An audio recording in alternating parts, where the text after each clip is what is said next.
Hey, it's Clay, and this will be a video chart on ticker symbol NIO. We will take a look at the 30-minute time frame.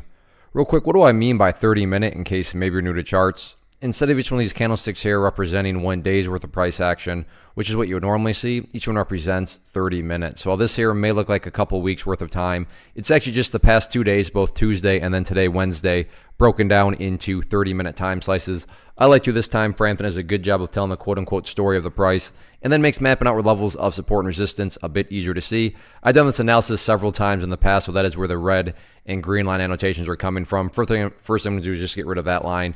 Yeah, that level pertains, just not relevant right now. And from a presentation standpoint, I don't want to risk causing confusion because there's lines and clutter all over the place. So let's kind of just more so keep this as clean as possible. The big event that happened today in a bearish sense is that the price is now broken down below 475, and that brings about the first update, which is based on a foundational rule in charting stating when levels of support are broken and closed below, they do tend to act as resistance. So if there is any sort of bounce in the near term or really over the next couple of days, 475 is going to be that initial level that the price needs to break up above. If the price can get up through that level, then the next couple areas to watch would be the overall moving averages, pink line being the 200 period moving average, purple line being the 50 period moving average. But one step at a time, one hurdle at a time. It's the price first has got to just stop bleeding, because right now after the final 30 minutes you can see the volume kicked in a gear and got the continuation.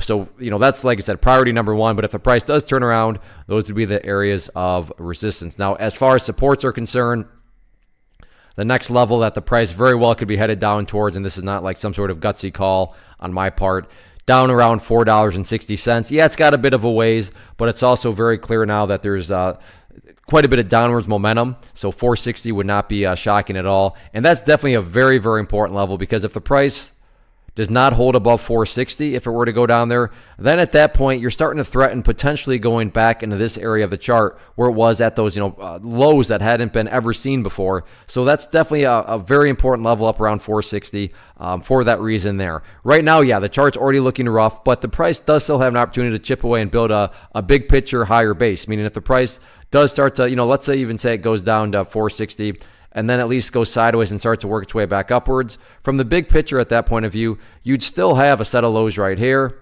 You'd still have this set of lows down there. If you picture those as stair steps, then overall, the stair steps would still technically be going in the upwards direction. Now, I'm well aware if you're some sort of day trader and you bought up there, then yeah, you definitely don't care about these, but I'm making these comments for more so the grand scheme of things viewpoint. So we'll see what happens with this one going forward, but pretty rough day today for sure.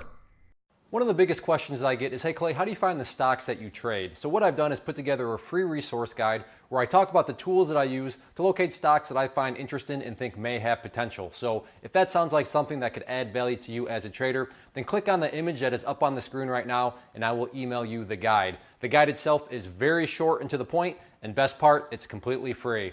Thanks for watching the video. Let me know if you have any questions.